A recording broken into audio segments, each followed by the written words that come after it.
A minor variation. Chapter 7, For Want of a Writer, Part 4, by Not Murphy. Not interested. Sorry, kid. This is not my line. Needs work. Revise your work before you start around. You must be joking. How could you even? I said no magic in this. Take it away. How did you find me? And what are you doing here?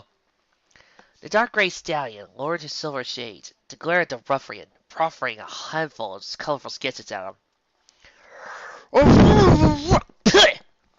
I'm selling my work around. I figure once somebody sees how awesome my designs are, they'll be bound to want to make them. Pretty clever, huh? The Blue Pegasus was so excited to be having more than 2 words with one of the big designers about her ideas that she completely failed to notice the eye twist the stallion was making. That is not what I was asking. This is my private home. How inequestrian did you get past my security? Oh, those guys? No problem. I climbed around your front wall, ducked through one of the little elevator things you rich people have instead of carrying things upstairs, edged around some of the potted plants in the main hallway. Oh, nice color on the glaze, by the way. How did they get this to size 2 different colors? Never mind. What I mean to say is, any amazingly gymnastic and highly determined Pegasus foal, who was half as awesome as me, could have got in here. Okay, tone down the boasting. Not doing that anymore. Well, since you seem to have gone through so much trouble, I'll tell you a few things. First of all, your use of perspective is entirely off, and that's from a pony who looks at fashion all day. You need more work. Also, how do you actually expect anyone to actually make this? The stallion was glancing at his doorway occasionally. What? I said, how exactly do you expect anybody to take this sketch, and turn it into a working design? You've drawn in details that defy the laws of physics, and your model's configure will require so much structural work that Pony Gaga's personal designer would probably hang up her meat testers before even trying. If you want to break into the industry, you need to know a thing or two before you start. The stallion looked off wistfully into a nostalgic colored past before returning to the present. However, before you can break into fashion, you're going to need to explain to the city guard about breaking into my house! The stallion's quip was all the warning Rainbow Dash got before 3 well-paid security ponies desperately tried to justify their paychecks. Leaping into the air, Rainbow barely avoided a pincer attack by the outside 2 ponies, turning mid-air so she could avoid the middle one's attempt to grab her. Huh. All that stressing they made me do in recovery seems to be helping. Gotta keep that routine up. She scuttled between the legs of the tallest as he struggled to his hose, causing his 2 allies to smash into him, leaving all 3 in a pile. So, what you're saying is I Duck, tumble, climb onto number 3's back. Need to, whoa! Learn how to make the stuff I want other ponies to make? In spite of himself, Hoity-Toity was enjoying this. The feeling was embarrassing paramilitary security that cost more than a week her parents probably brought home in a month, as he was wasting time to try and glean a few words of advice from him. Well, 2 thoughts. First of all, why are you trusting others to bring about your vision? Well, it never really, whoops! She turned around and caught a rather expensive vase that was falling, using her wings. See that with the color? It's green, but when I, whoop! She tossed the vase skyward as he ducked low, turning to climb on top of the prone guard to catch the vase again, setting it from Hoity, resting her foot on top. Thanks, Phyllis. That was a great workout. Really helped me get some of the kinks out of my left over my injury. Was that rubbing it on too thick? Now the look hurt. She turned back to the fastened pony. Seriously, these guys are really good. You're not going to fire them for this or anything, right? The stallion's style raised an eyebrow behind imperious shades. Hey, I'm not here to hurt any pony. Tatannoyance. Huh? That word to describe the fittest? Tatannoyance. Although it can be easily mistaken for iridescence, which is the shivering rainbow effect one sees in certain seashells or caprices of beetles. Hoity-Toity adjusted to his security detail to wait outside the door. And the other one? Yes, My point is, when you trust others to carry out your vision, why wouldn't you want to learn how to make it easy for them to achieve your goal as possible? A light dawned into Pegasus's mind. I... Okay. Wow. Pony, that's gonna take a lot of work. She looked up. You. Thank you so much. I feel kind of bad for breaking into your house now. She chuckled embarrassedly as he began backing toward the door. Next time, and I do not expect you to see you for a very long time. Try knocking. The three guards flanked Rainbow as she left the building. The ponies to her right and behind her remained entirely silent, glaring towards and conveying strong purpose. The pony to her left spoke as they neared the door, revealing herself to be a mare. Nice moves, kid. You should consider practice Pokito or something. Why didn't you fly, though? Can't expect you to take to the air. Not really my thing anymore. I'll see about that Pokedoke. Her father fell into hysterics. Her mother hit him with a broom. In the end, they got her a broken down old manual sewing machine, let her use the rare rusty old chairs, and scrounge up old bedsheets that weren't being used. Sewing needles turned to be very easy to get a hold of, and in some cases difficult to remove. In the end, she resorted to using her wings a great deal, both to increase her reach, the machinery having been designed for adult ponies, and to stabilize her work. Grim determination yielded to competency slowly, but at a pace that suggested further progress was possible, which was all the encouragement she needed to keep going. So, sewing was possible, if tedious, but some of the things she wanted to make couldn't be made out of cloth. Crochet seemed impossible. It wasn't until the sixth time, trying to learn, that she got the hang of the loops and hooks, that it was like flying. Just a simple set of motions, repeated with an infinite number of subtle variations, to produce a world of different results. Knitting was easy once she rigged up a harness for her wings to use string and rubber bands. Leather working took more patience, but was effectively sewing slowed down. She could see the problems about sheep now, how everything but crochet started with something flat, and expected you to cut and join it, so the seams pulled everything into a three-dimensional shape. She discovered origami and was hooked, although it took a long time for her to slow down enough to get the folds just right. Paper was unforgiving about sloppiness.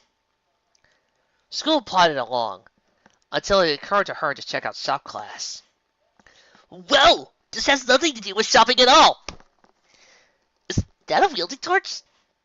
One side benefit of all the craft work came with maps suddenly went from being her arch nemesis to her secret ally. Ratios and fragrances were like measurements of length or volume. Curvatures were much easier when she realized she could write out a couple of numbers, instead of cutting and recutting until she found the right length by feel. Drawing was always there, even if only in the background. Every spare moment seemed to involve a sketch of something that caught her eye, or a shape she was trying to figure out. Her mother, dear sweet running rains, sunny rains, was the one who mentioned drafting to her. Arr! Again with the stuff that doesn't mean what it looks it means! It was revelation. A connection Rainbow could make between art, math, flat things, and three-dimensional things. She had to tear herself away some days, but she kept up a regimen of running, leg building exercises, stretching, and flexibility exercises. There was a noticeable increase in her creativity when she felt good, like after a real workout, even as she resented the intrusion on her time. Sometimes, she came back to a project and saw it in a whole new light. She started doing that on purpose, projects working almost all the way through, then taking a break before continuing. At the very least, it never lost her anything, and the break often provided her objectivity. Rainbow Dash took a part-time at a carrot shop. She had to contribute money to the household. Every school looked at her crazy, all over about studies, and politely suggested she might find another school better suited to her interests. But she also took it because she started thinking about machinery. Nothing super complicated, but wheels, joints, gears, and pulleys, the simple stuff seemed like it'd be useful to understand. The job lasted 6 months, and she liked the work fine. Putting the stuff back together felt right, like there was an order to things. The problem was, ponies were such sticks in the mud about the exact order of things that went together. They didn't always like her improvements, which almost always worked. Mostly. It was a good learning experience, and led directly to her first major breakthrough. So, what am I looking at here exactly? I could go see a copy for Jury and Pony at the museum, if that's all this is. I call it the Pegasuit. It's like a cross between a hang glider and a parachute, but it's not always sticking out. And a Pegasus can use it without tangling their real wings, in case they can't fly for some reason. But it still can be used by Earth ponies and unicorns. In fact, I reworked the pull strings on the release, so any pony can use it in a way that feels natural to them. The young mare was quite proud of her revisions. I see no details about safety testing. Oh, I did all that myself. Uh-huh. No, really. First couple of failures really hurt too. She smiled as the solution came to her. Tell you what, I'll give you a demonstration. I just need some rope. Here we go. The business mare watched in horrified fascination at the complex circular locations the Pegasus used to tie her wings down. With her wings. Now, I just need you to pull that line. There! The Pegasus mare complied without thinking. Wait! What are you doing? She screamed as the now flightless Pegasus threw herself off the side of the building they had, until recently, both been standing on. All I have to do is pull there! Whoa, sprunk! Tension caused the mechanical pallet a framework, a canvas to reconfigure itself from a saddlebag into what looked like for all the world like a set of canvas wings. Sure, they were stressed the tautness of bat or dragon wings, but they kept the air and kept the Pegasus from hitting the... Oh, they did keep her from crashing into a street vendor on the other side of the street. It took her 10 minutes to track down the blue Pegasus afterward, but business savvy is... See Sassy Sal's mom? Knew the lead when she saw one. The collateral damage had not dimmed her interest. Hey, kid, what's the deal? This some kind of tease play or something? Rainbow Dash looked up in surprise. What? I crashed! Who wants a product that makes you crash? I figured you wouldn't be interested. Nah, no. You didn't crash. You threw yourself at the ground and missed. That's flying. It felt more like falling without style. A comedian too, huh? You're a regular Renaissance mare. So, you got my attention. What are you looking at for a deal? This was going to be the hard part. Young, hungry inventor, eyes at riches on fame. Always had unrealized expectations about business contracts. Well, I want to hold on to the original design rights. Every pony I've talked to said not doing that was a huge mistake. Sammy's profit sense diminished by the same amount her opinion of the Pegasus increased. She nodded to keep the pony talking. Well, I want to get some credit for the design. I know you have to turn a profit, or why would you make it? But I kind of want to make it as affordable as possible. These have been a few rounds ago. My whole life might be different right now. If a certain pink unicorn didn't mess you up, there was a sore point there. Okay, the thing is, I can't give you any solid numbers without knowing how much material, what kind of training an assembly team will need, and what kind of machinery we'll need to automate the process with costs. You need a quintillion or something? You know talking public good won't earn you any bonus points, right? I'm all for the public. No customers if there's no ponies, but I've got a family to feed, if you know what I mean. Wait, this is happening? This is a thing? Oh, that's awesome! Rainbow shook her head, reorienting her focus. Savvy would later swear she heard rattling nose like a cowbell. Well, I've got all my notes on construction back at my house, and I could probably produce the first few batches. And I can certainly show your people how to make them so it works just right. There's a lot of tension going on there, believe me. She did find that funny. But Dad says I gotta have a lot of signatures before I let you see anything. She crossed her foreheads. Kid, I foresee a very interesting business partnership here. Me, I'm seeing a certain fanfic about wings making as a sequel to Windfall. Well, to be perfectly honest, I really don't see us ever needing these. The Royal Guard unicorn was white, had multi-blue hue hair, and was a total hottie.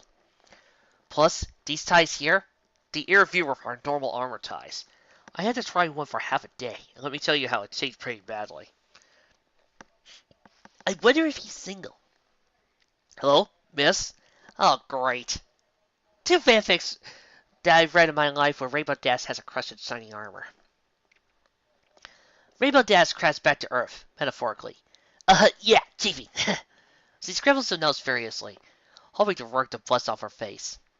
Well, I could try to work up a mount that attaches directly to the armor. That's not a good idea, the unicorn interrupted. Why? Armor straps can fail. In fact, they're designed to in case we fall into water, as a safety feature. Huh. Then it might be possible to... Okay, yeah, liking that. A thought occurred to her. A delicious thought. Mr. Captain Armor, sir, can you turn sideways just a bit? That would be Captain Armor. But you're not enlisted, so it's not expected for you to address me by my rank. The actual military might demand it, but the princess wants the guard to be approachable, so you could just solemnly signing. Oh, you're approachable, alright, Shiny. So, like this. Well, girl, keep a little focus there. I can't believe it. An alternate universe version of my best friend has a crush on my brother. Sorry, Twy. That's perfect. You're going to be the next spoil for my next design. All the girls are going to love this. Shiny Armor chugs on hair. What? Chillax, hot stuff. Just giving you a... I'm teasing you. Can you be any more awkward, Dash? When you said about the armor release, it occurred to me that falling off a high place would be another armor failure condition. So, why not set up something that fits under the armor? Bad brain, stop it! The guard's pony was getting clearly uncomfortable. Miss Dash, I'm afraid you're taking this interview in an inappropriate directions. If you don't have any other appropriate questions, I'm going to have to get back to my duties. Oh, dear Celestia, he is so cute when he's flustered. No. I try not to read too many comics on this channel. Rainbow Dash took in a deep breath and let it go. Look, Captain Armor, I didn't mean you to disrespect you or your child. I respect the brightest stallions at work, and I'm really sorry for my inappropriate remarks. Thank you for standing still for my sketch, your concerns, and your time. I'll find someone else to bother if you have any more ideas. Can we end this amicably, please? Well, yeah, yes. Okay, so that's all you need? Let's see me play. Oh, and Captain Armor? What? Tell your mare friend I said she's got good taste. You, what? Rainbow Dash made her escape. Flame's puppy to speed her up as he got off the castle grounds before bursting out laughing. The ponies of Carol regard her with her front. What? You've never investigated a plot before. The stallion questioned, snoring, and hurried away. Oh, man, look at Flash Sentry go! Dear Rainbow Dash. Hi, this is Fluttershy. I know we haven't talked in a long time, but I just saw a rainbow the other day. Okay, I saw Cloudkicker make one, and it reminded me of you. What are you doing these days? I moved to Ponyville and have been working on the weather team for the last few years. You know what? I don't think I'd ever thank you for getting me into that flying a second chance. I had no idea what I'd be doing with my life right now if I didn't have disguise. Dizzy 2 works here too, only she goes by Derpy now. She says she's gotta own the name and make it something people admire instead of, well, a childhood insult. I think she might be taking it too far, but I have respect for her spirit. Actually, Cloudkicker's here too. Trixie swears you make one winning first joke. One winning first joke, and Trixie will beat the snot out of you! Shutting up. You know, I never realized just how many members of our Cloudsdale Flight School alumni work in Ponyville now. If you're not too busy, I'd love you to visit, or have you visit. We could catch up on old times, and you could show me whatever super awesome thing it is you're working on now. In any case, don't be a stranger. Your friend, Fluttershy. She just had to laugh, finishing the lair. Friends? Do I even have any of those anymore? Well, Flutters hasn't given up on me, obviously. The Pegasus had taken over her life. All the variations, material revisions, modifications for the ultralight versions, and the revisions to the reckless endangerment laws because of the device had taken up all her time. She couldn't think of the last time she worked on something else.